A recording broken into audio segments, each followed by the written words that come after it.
이제 우리가 예레미야서 그 21장부터 30장을 지난주에 읽었습니다. 이게 나라가 망하는 그런 이야기를 담고 있으니까 이게 대단히 심각한 이야기 아니에요. 우리나라는 그 나라가 망한 그런 일을 최근세사에 겪은 민족입니다. 그래, 나라가 망하면 온 백성이 얼마나 비참하게 되는가 이루 말할 수가 없습니다. 경제적으로도 피폐해지고요. 그리고 그 남자들은 그 남의 나라 그 전쟁하는데 총알바지로 끌려가고요. 여성들도 이루 말할 위안부도 있고 그러잖아요. 이루 말할 수 없이 그 비참하게 됩니다. 그래, 그 나라가 망한다는 거, 이건 정말 나무로 보면 뿌리 뽑히는 것과 같아요. 그러면 이게 나무가 뿌리 뽑히면은 살 수가 없는 거지 않습니까? 온 나라 백성의 삶이 뿌리 뽑히는 것입니다. 그래, 아주 두려운 일이 됩니다. 그래, 이제 예레미야서는 그 하나님의 백성, 아브라함 이래로 그렇게 그 수백 년을 하나님이 기르신 그 백성이 이렇게 속절없이 그 일반 나라와 똑같이 망하는 그런 장면을 보여주면서 그 이유가 뭐냐, 그런 것들을 그냥 여기저기서 잘 가르쳐 줍니다. 그러니까 그런 걸 배우는 게 지혜라고요. 역사는요, 기억하지 못하면 비극적으로 반복됩니다. 역사에서 배우는 게 있어야 되지, 그 역사에서 배우지 못하면 그게 반복이 된다고요. 그걸 한 개개인들이 그 비극적인 역사를 반복하게 돼요. 이게 대단히 두려운 일이 됩니다. 그래서 그러지 말도록 하나님이 이 구약 성경을 기록해 주신 것이거든요. 이거 보고 배우라고. 그래서 그 그 전철을 밟는다 그러잖아요. 그 수레바퀴 앞바퀴가 가면 뒷바퀴는 그대로 따라가는 거잖아요. 그게 전철이잖아요. 수레바퀴 앞자국을 그대로 따라가는데 그러지 말도록.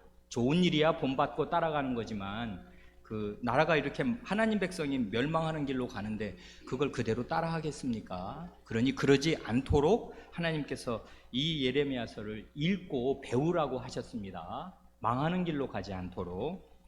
이제 문제를 이번에는 이제 한 문제만 드렸습니다. 유다 멸망의 주요 원인 가운데 하나는 직분자의 타락입니다. 이 직분자란 누군가 하면 구약의 기름 부음 받은 사람들입니다. 그건 누구예요? 구약의 그리스도, 구약의 메시아란 기름 부음 받은 사람이니까요. 그 왕, 제사장, 예언자, 이런 사람들이 구약의 직분자입니다. 물론 기름 부어 세우진 않더라도 장로들도 있습니다. 근데 주요하게 하나님께서 이 왕, 제사장, 예언자를 두셔서 왕으로 하여금 백성을 공의롭고 자비롭게 다스리게 하고, 그 예언자는 하나님 말씀을 받아 전해서 무지한 가운데 있지 않도록 하고, 그리고 제사장들로 하여금 하나님께 제사를 늘 드려서 그 제사 가운데 그 백성이 제물 가운데 편입이 되어서 하나님께 가까이 나오고 하나님께 늘 받으심직하게 되도록. 그래, 그렇게 이 주요한 직분을 세 가지를 두셨는데 이 직분자들이 타락합니다. 직분자들이 앞장서서 죄를 짓는다고요. 이러면 그 백성은 대단히 연약해서 그 직분자의 그 죄를 그대로 따라합니다. 그래 온 나라가 멸망하게 된다고요. 그래, 이 직분자의 타락의 핵심 내용을 각각 한두 줄로 써보라 그랬습니다. 그래, 왕의 타락을 먼저 얘기하고 그 다음에 제사장과 예언자의 타락을 이렇게 거기 구절들을 많이 드렸습니다. 읽어보시도록. 읽어보면 그건 모르지 않지요. 이거 한번 읽어보지요. 그 22장 1절부터 3절을요 거기 시연이가 한번 읽어보십시오. 여호와께서 이같이 말씀하시되 너는 유다 왕의 집에 내려가서 거기서 이를 선언하여 이르기를 다윗의 위에 앉은 유다 왕이여, 너와 내 신하와 이 문들로 들어오는 내 백성은 여호와의 말씀을 들을지니라. 여호와께서 이같이 말씀하시되 너희가 공평과 정의를 행하여 탈취당한 자를 압박하는 자의 손에서 건지고 이방인과 고아와 과부를 압제하거나 학대하지 말며 이곳에서 무죄한 피를 흘리지 말라. 예, 잘 읽었습니다. 거기 보면 이게 하나님께서 예언자를 보내시되 누구에게 보내시냐면 왕궁으로 보내시는 거예요. 유다 왕의 집. 왕의 집은 어디예요? 그게 바로 왕궁 아니에요? 왕이 사는 집. 왕의 집으로 보내십니다. 그래 이 말을 선언하게 하십니다. 다윗의 왕 위에 앉은 유다 왕이여, 이 말을 들어라 하십니다. 뭐라고 말씀하시냐면 3절, 너희가 공평과 정의를 행하여 탈취당한 자를 압박하는 자의 손에서 건지고 하십니다. 왕이 해야 할 가장 중요한 두 가지가 있는데 그 첫 번째는 뭐냐면 공의를 행하는 거예요. 공의를 행해서 그 힘세다고 힘 약한 사람을 이렇게 막 그 탈취하고 압박하지 못하도록 법을 딱 집행을 해서, 그래 칼을 가지고 있잖아요 왕은. 그래서 자기 힘으로 그냥 무법천지를 만들어서 약한 사람을 뺏거나 힘으로 그 압박을 하지 못하게 그렇게 딱 두렵게 이 사람을 단속하는 것입니다. 그래 나라가 무법천지가 되지 않고 공의로운 나라가 되도록 이 공의를 잘 유지하는 거, 이게 왕에게 대단히 중요한 일이고요. 또 하나가 있습니다. 거기 보면 이방인과 고아와 과부를 압제하거나 학대하지 말며 이곳에서 무죄한 피를 흘리지 말라 하십니다. 거기 이방인과 고아와 과부는 어떤 사람들이에요? 가장 불쌍한 이 힘없고 가난하고 약한 사람들이잖아요.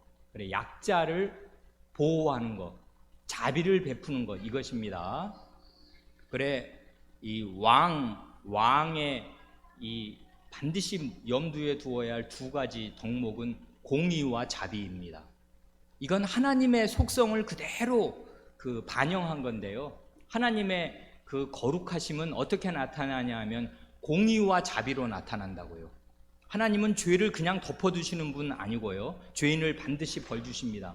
그러면서도 하나님은 대단히 자비로우시다고요. 공의와 자비, 이게 왕이 꼭 가지고 있어야 할 덕목이고, 그리고 나라가 잘 되려면 이 두 가지가 반드시 그 살아 있어야 됩니다. 공의와 자비 두 가지입니다. 그래서 나중에 우리가 읽겠습니다만은 다니엘서에도 보면 다니엘은 이미 나라가 망해서 이제 바벨론의 포로로 잡혀간 소년 아니었어요. 그 다니엘이 나중에 느부갓네살, 그건 하나님 나라도 아닌데 그 안 믿는 나라에 가서도 느부갓네살 왕에게 바로 이 두 가지를 말합니다. 공의를 행하셔서 자신의 죄를 속하시고 자비를 행하셔서 죄를 없이 하라고, 공의와 자비를 권한다고요. 그러니까 이건 대한민국도 마찬가지고 미국, 중국, 러시아 어느 나라나 마찬가지입니다. 그 나라 사회가 잘 되려면 공의와 자비가 살아 있어야 돼요. 그러니까 법을 공평하게 시행해서 힘을 가진 사람이 함부로 하지 못하게 하고, 그러면서도 나라에는 반드시 약한 사람들이 있습니다. 힘없는 사람들이 있는데 가난하고 힘없는 사람들을 사회적으로 잘 보살펴 주어야 돼요. 살 수 있도록 해줘야 된단 말이에요. 그래 여기 보면 이 두 가지를 말합니다. 공평과 정의를 행할 것, 그리고 이 제일 불쌍한 사람들, 이방인, 고아, 과부, 이건 나라의 가장 약자거든요. 가장 가난한 사람들, 이런 사람을 압제하거나 학대하지 말 것. 그리고 왕은 칼을 가졌잖아요. 그러니까 자기가 수틀린다고, 자기 마음에 들지 않는다고, 옛날 우리나라 왕들도 그러지 않습니까? 그 사람 함부로 죽일 수가 있단 말입니다. 형벌의 권한을 남용하는 것이에요.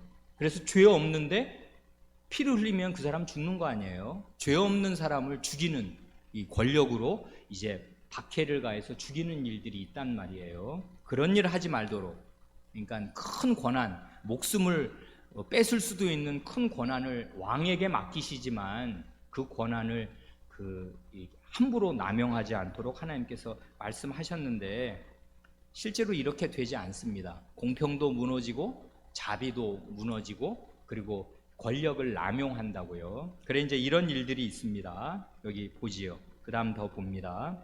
여기 명준이가 그 22장 13절부터 17절 한번 읽어보는데요. 이거는 그 요시야 왕의 세 아들이 임금이 되잖아요. 그 요시야 왕은 복도 많네. 어떻게 자기 아들 셋이 다 임금이 되나 이렇게 생각하면 그건 오해지 않습니까? 자기 아들 셋이 왕이 되는 게 즐거운 일이 아니라 그 큰 나라 한 번은 애굽이 와가지고 그 자기 왕을 폐해버리고 다른 사람을 왕으로 세우기도 하고 또 이번에는 뭐 바벨론이 와가지고 또 왕을 폐하고 딴 사람을 이렇게 왕으로 세우기도 하고 해서 이미 요시야 왕이 죽고 난 다음에는 나라가 급속하게 기울어서 강대국의 입김에 따라 왕들이 뭐 석 달 만에 갈리기도 하고 이렇게 저렇게 갈리는 그런 때였습니다. 그래 요시야 왕의 세 아들이 왕이 되는데 그 중에 여호야김이라고 있어요. 여호야김에 대한 하나님의 경고의 그 말씀입니다. 이거 한번 읽어보죠. 22장 13절로 17절. 불의로 그 집을 세우며 불공평으로 그 다락방을 지으며 그 이웃을 고용하고 그 국가를 주지 아니하는 자에게 화 있을진저. 그가 이르기를 내가 나를 위하여 광대한 집과 광활한 다락방을 지으리라 하고 자기를 위하여 창을 만들고 그것에 백향목으로 입히고 붉은 빛으로 칠하도다. 네가 백향목으로 집 짓기를 경쟁함으로 왕이 될 수 있겠느냐? 내 아비가 먹으며 마시지 아니하였으며 공평과 의리를 행치 아니하였으냐? 그때에 그가 형통하였었느니라. 그는 가난한 자와 궁핍한 자를 신원하고 형통하였나니 이것이 나를 알미 아니냐? 여호와의 말이니라. 그러나 내 눈과 마음은 탐남과 무죄한 피를 흘림과 악박과 강포를 행하려 할 뿐이니라. 예. 여기 이제 가슴 아픈 일이 쭉 나옵니다. 이 요시야 왕의 아들 여호야김은 왕이 되었을 때 불의로 왕이 꼭 가져야 할 게 공의인데 공의의 반대가 불의지 않습니까? 불의로 왕궁을 세웁니다. 그리고 불공평으로 그 다락방을 짓습니다. 그리고 이웃을 고용하고 그 임금, 고가를 주지 않습니다. 이건 뭘 말하냐면 왕궁을 짓는다는 거는요, 옛날이나 지금이나 굉장히 큰 일이 됩니다. 그런데 그 자기 백성이라도 자기 형제란 말이에요. 그 형제를 데려다가 일을 시키면 임금을 줘야 되는데 왕이니까 잠만 말고 와서 일해 하고서 자기 농사도 짓고 일해야 될 사람들, 자기 양떼를 돌봐야 될 사람들을 그 노동력을 이렇게 뺏어다가 자기 왕궁을 화려하게 꾸미는데 다른 사람의 노동력을 갖다 쓰면서 정당한 대가를 주지 않는 거예요. 왜 그러냐면 그런 돈 다 주면은 자기 왕궁의 곳간이 비니까 자기를 살찌울게 하려고 남의 시간과 남의 노동력을 뺏는 것입니다. 왕이 그런 짓을 했어요. 그래서 그 생각은 뭐냐면 여호야김의 생각은 내가 광대한 집과 광활한 다락방을 지으리라 하고서 백향목으로 자기 궁전을 짓고 붉은 빛으로 칠합니다. 아주 화려한 궁전을 짓습니다. 독자자들 하는 그 행태는 똑같아요. 그 랜드마크를 짓고 싶어 하는 것입니다. 아주 큰 그냥 어디서든지 딱 보면은 야 대단하다 하는 건물, 높은 탑이나 높은 건물을 짓고 싶어 합니다. 지금도 정신없는 시장들은 꼭 이런 짓들을 해요. 굉장한 타워를 쌓아 올리려고 합니다. 왜 그러냐면 그래야 이건 누가 지었나? 내가 시장으로 있을 때 이거 지었다 이것입니다. 그 이름을 그렇게 남기고 싶어 합니다. 그런 걸 지으려고 얼마나 많은 사람이 피눈물을 흘리는가 생각 못해요. 그리고 얼마나 많은 재산이 낭비되는가 생각 못합니다. 그래 여기 보면 그래 불의와 불공평, 이건 공의를 저버린 거잖아요. 그런데 하나님께서 그 아비, 그 전에 임금이었던 요시야가 어떻게 했는가를 말씀하셔요. 내 아비는 공평과 의리를 행하지 않았느냐? 그는 가난한 자와 궁핍한 자를 신원하고 하였나니 이것이 나를 알미 아니냐 하십니다. 이건 아주 의미심장한 말이지 않습니까? 공평과 의리, 공의를 행하고 그 아비 요시아는요, 그리고 가난한 자와 궁핍한 자를 그 억울한 거를 들어줬어요. 가난하고 궁핍한 사람들은요, 다른 사람들이 불쌍히 여기는 게 아니라 함부로 하거든요. 그러니까 억울한 일을 많이 당해요. 그럼 왕 앞에 와서 호소하거든요. 그럼 그 왕이 잘 들어주고 억울한 일을 풀어줍니다. 가난한 자라고 다 편드는 게 아니라 무법하게 어려운 일을 힘없어서 당하지 않도록 왕이 그의 말하자면 후견인이 딱 되어주는 거예요. 든든하지요. 그러면 함부로 못 대한단 말입니다. 결국 요시야 왕이 하나님의 인정을 받았던 건 공의와 자비였어요. 그런데 그 다음 말씀이 이것이 나를 알미 아니냐 이것입니다. 하나님을 아는 사람, 하나님을 아는 사람으로 국가 통치자가 된 사람은 반드시 이렇게 해야 합니다. 이게 하나님을 아는 거예요. 하나님과 사귀어서 하나님을 친숙하게 아는 사람은 마음에 공의와 자비를 행합니다.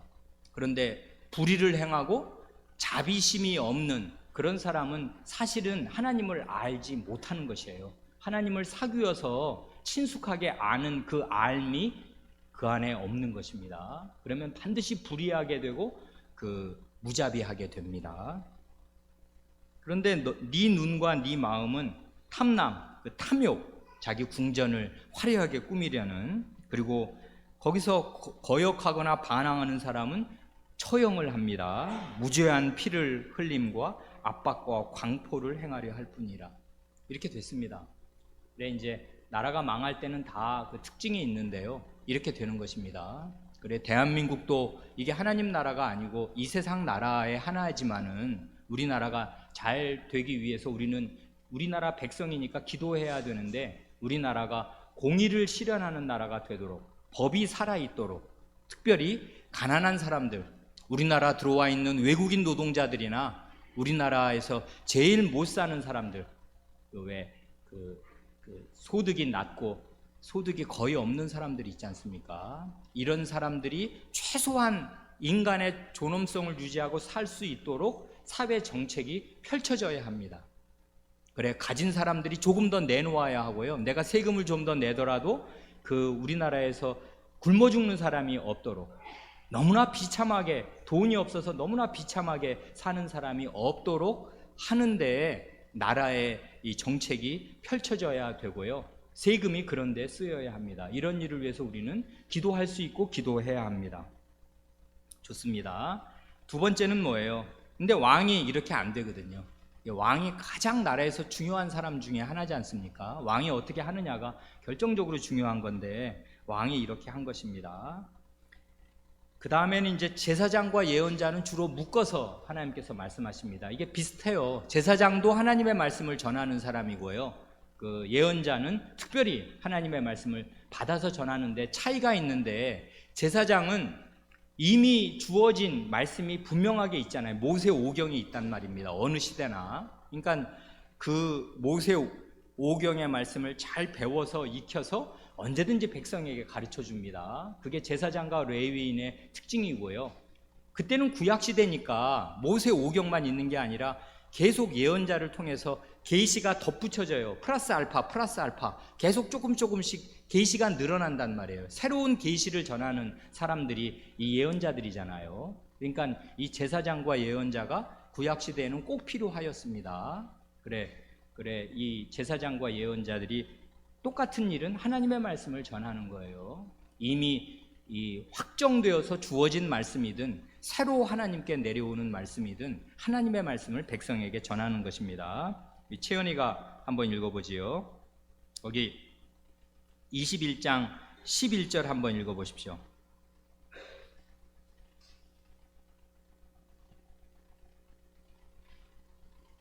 유다왕이 아니 잘못 말했어요. 23장 11절. 여호와께서 말씀하시되 선지자와 제사장이다 설득한지라 내가 내 집에서도 그들의 악을 발견하노라. 예, 사특하다는 말은 굉장히 어려운 한자어죠. 이거 개역개정에는 사악한지라 이렇게 되어 있습니다. 그렇게 이해하시면 좋아요. 여기 선지자, 예언자와 제사장이 다 사악합니다.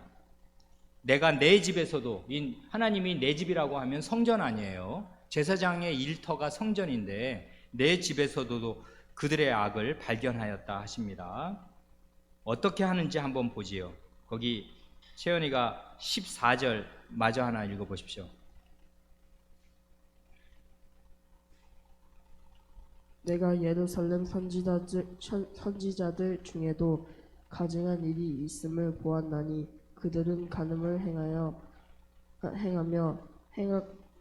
행악자의 손을 굳게 하여 그 사람으로 그 악을 돌이킴 없게 하였은즉 그들은 다 내 앞에서 소돔 사람과 다름이 없고 그 거민은 고모라 사람과 다름이 없느니라. 예. 예루살렘 선지자들 중에도 가증한 일이, 하나님이 증오해서 이게 음식 같으면 도저히 삼킬 수가 없고 토해낼 그런 일들이 있음을 보았는데 선지자들이 간음을 행합니다. 이 음행과 간음이 타락의 아주 현저한 특징입니다. 지난번에도 우리가 봤지 않습니까? 우상숭배자가 가는 길은 이런 것입니다. 음행하는 사람은 다 우상숭배자입니다. 하나님 두려워하는 마음이 없고 하나님이 주시는 기쁨보다 이게 더 확실한 거야. 자기 생각, 자기의 그 몸으로 느끼는 걸 훨씬 더 중요하게 여깁니다. 이게 우상숭배의 특징이잖아요. 이 세상에서 잘 되는 것이 최고야. 이거거든요. 우상숭배자의 마음에 있는 거. 그래, 간음을 행합니다. 그러고 나서 하는 말이 뭐냐면, 어떻게 하냐면 행악자, 악을 행하는 사람의 손을 굳게 하여 사람으로 그 악에서 돌이킴이 없게 합니다. 이건 뭐냐면 예언자라면 반드시 나라가 지금 망하게 생겼잖아요. 그러면은 망하지 않도록 하려면은 회개하라고, 그 죄를 회개해야 나라가 안 망할 거 아니에요. 악을 행하는 사람더러 그건 악한 거고 하나님이 그렇게 하면 언약의 저주를 내리셔서 반드시 당신도 망하고 나라도 망한다 해서 두려움을 마음 가운데 주고 회개하도록, 이렇게 되면 죽는 거구나, 다 망하는 거구나 하고 깨닫게 해줘야 되는데 그렇게 하지 않습니다. 그래 결국 어떻게 되냐면 소돔 사람처럼 되고 고모라 사람처럼 되게 방치한다고요. 이게 거짓 선지자들의 특징입니다. 조금 더 내려가서 보면 더 확실합니다. 거기 한번 보지요. 성은이가 23장 17절 한번 읽어보십시오.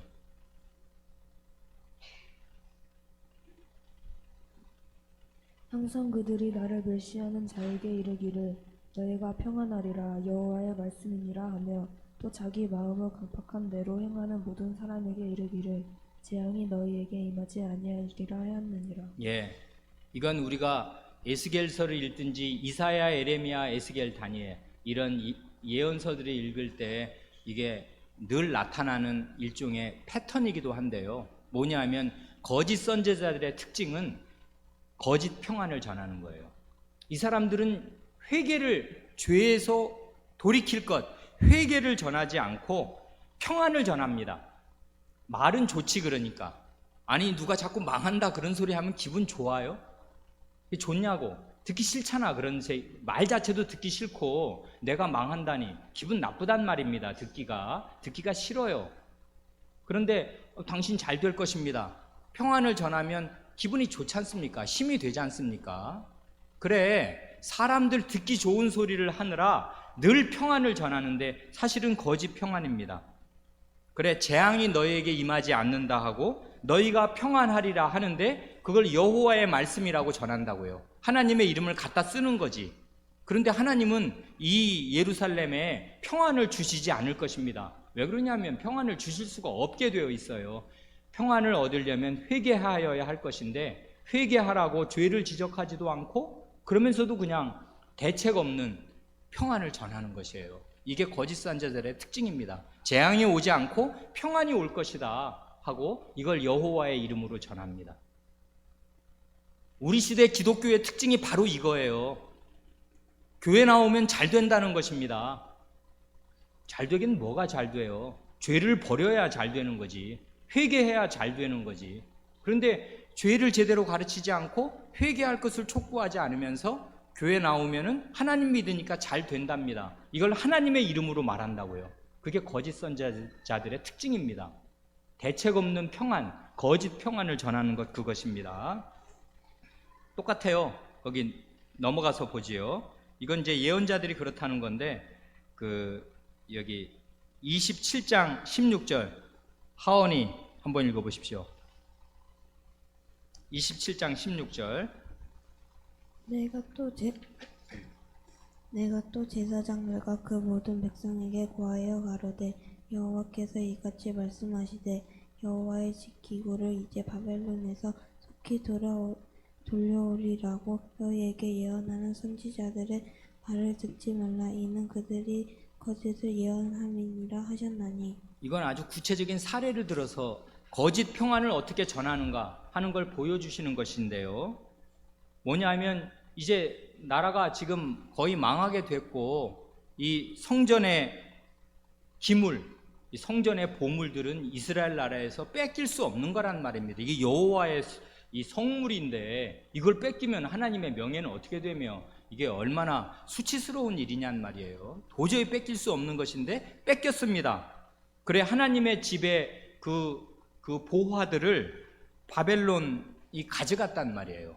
그런 일도 당했습니다. 그런데 거짓 예언자들은 평안을 전합니다. 걱정하지 말아라.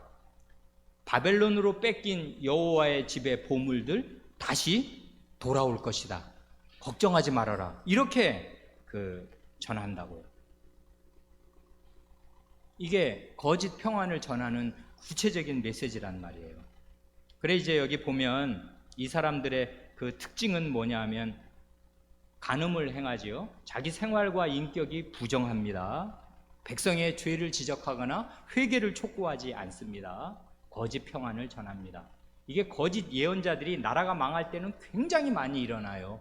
이게 누가 참 선지자고 누가 거짓 선지자인지 알 수가 없게. 그래 백성이 이거는 그럼 하나님이 거짓 선지자 왜 보내시나? 왜 보내긴? 거짓 선지자는 자생하는 것입니다. 보낸 게 아니라 백성들이 자기 원하는 사람의 말을 듣는 거예요. 귀가 가렵거든. 그래 자기 가려운 귀를 긁어줄 사람 얘기를 찾고 듣는 것입니다. 그래 거짓 선지자는 저절로 일어나는 것이에요. 왜 그러냐면 백성이 원하거든. 백성은 죄를 회개하기를 원치 않고 평안을 원해. 근데 평안할 길을 가지는 않아. 그런데 평안할 거라고 하나님의 이름으로 말해주면 마음이 좋거든. 그런 사람 말을 계속 듣습니다. 그리고 그런 사람을 지지해. 그러니 거짓 예언자가 이스라엘 가운데 많아진 것입니다. 그 안 대표적인 예가 하나 나옵니다. 거기 28장 1절로 4절에요. 하나냐라는 이 거짓 예언자가 나옵니다. 이 사람이 뭐라고 말하는지 한번 들어보세요. 이 사람은 아주 특별한 사람이에요. 왜냐하면 그 이름이 성경에 거짓 예언자로 딱 기록되었고, 나중에 하나님께서 네가 하나님의 이름을 빙자해서 이렇게 거짓말을 했으니까 너 금년에 죽는다 하고 이 사람이 거기 5월 달에, 이게 지금 시드기야 왕 4년이거든요. 시드기야 왕 11년에, 앞으로 7년 뒤에 나라는 완전히 멸망할 것인데, 나라 멸망하기 7년 전 그 시드기야 왕, 마지막 왕 4년 5월 달에 이 예언을 전하는데, 하나님께서 맨 마지막에 읽어보셔서 알지요. 너 금년에 죽으리라 하나님이 심판을 선언하셨는데 이 사람이 7월에 죽습니다. 하나님의 재앙을 받아서 진노로 죽는다고요. 그러니까 이 말하고 2달 뒤에 하나님의 벌을 받아 죽는 것이에요. 거짓 예언자를 하나님이 이렇게 벌하셨는데 뭐라고 하는가 한번 보십시오. 28장 1절로 4절 거기 예은이가 한번 읽어보십시오.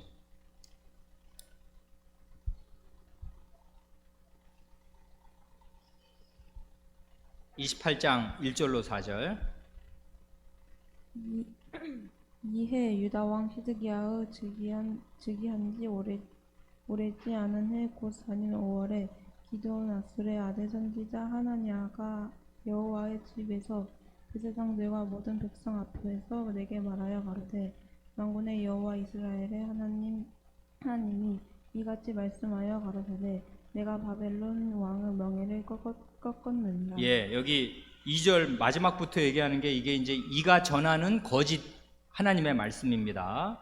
내가 바벨론 왕의 멍에를 꺾었다.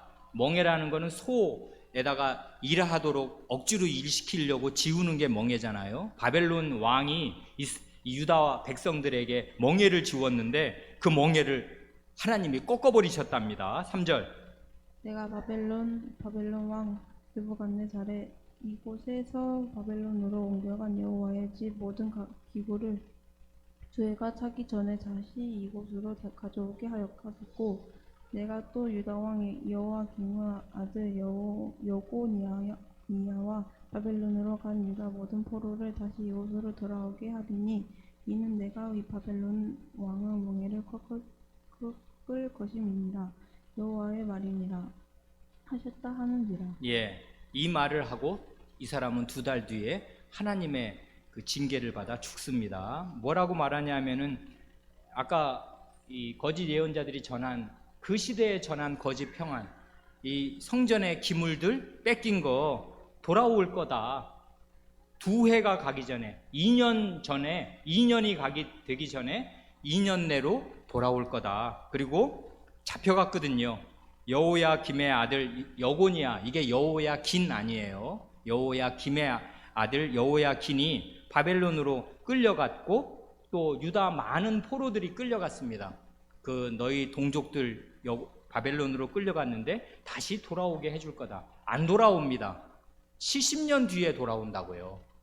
그런데 금방 돌아올 거다. 이렇게 무슨 말로, 무슨 근거로 이런 말을 하는지 이 사람들은 이렇게 말합니다.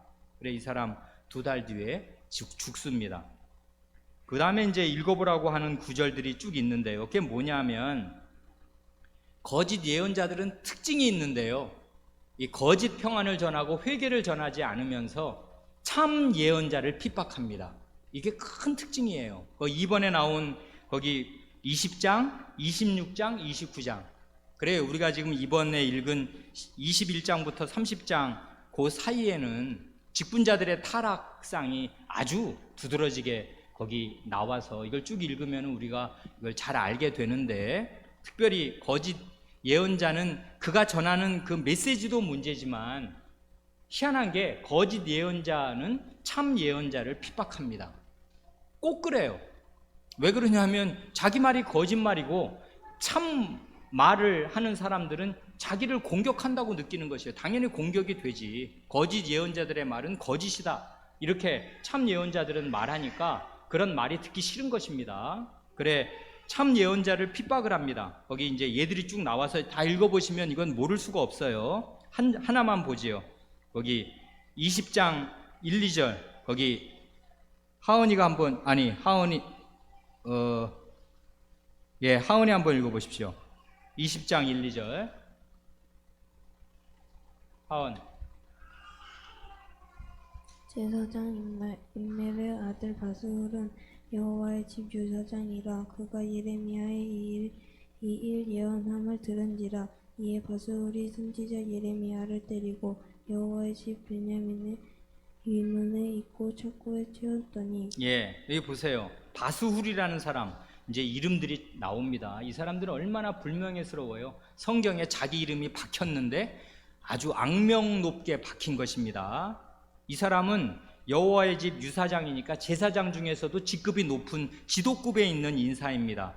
이 사람이 예레미야 예언자의 예언을 듣고서는 예레미야를 때립니다. 물리적인 폭력을 가하는 거죠. 이건 참 예언자인데 참 예언자를 때리고 그리고 가둡니다.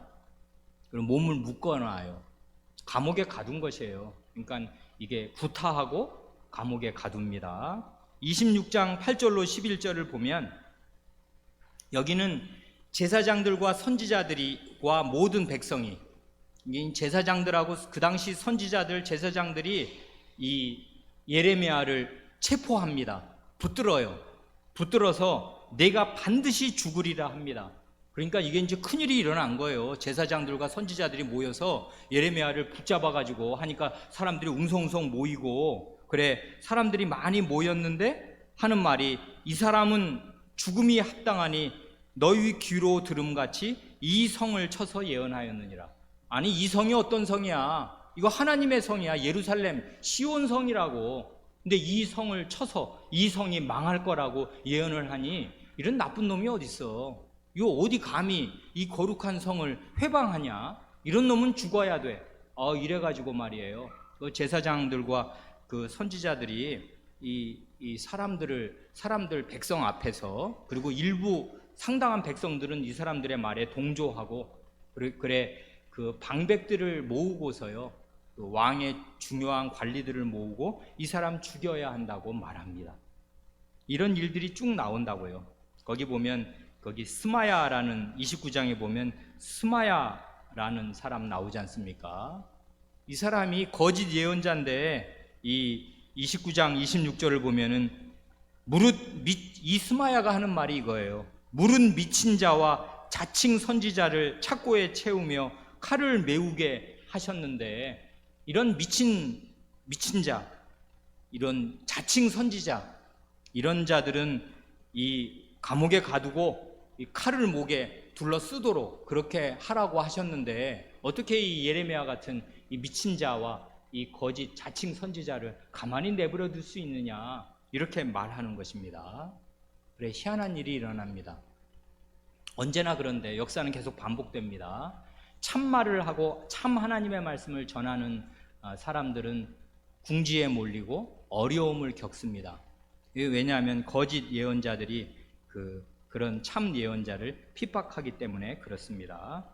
오늘은 여기까지 하겠습니다. 기도하겠습니다. 하나님 아버지, 이스라엘이 유다 왕국이 망해갈 때 그 직분자들, 왕이나 제사장이나 예언자들이 하나님께서 주신 그 정당하고 좋은 직분을 떠나서 어떻게 백성을 그릇된 길로 오도하며 함부로 대하는가를 저희가 살펴싸웁니다. 이런 데서 저희가 지혜를 얻어서 나라가 튼튼하고 오래 가기 위하여 무엇이 필요한지 깨달을 수 있게 하여 주시고, 저희 생활도 그 깨달음에 맞추어 반듯하게 할 수 있게 하여 주시옵소서.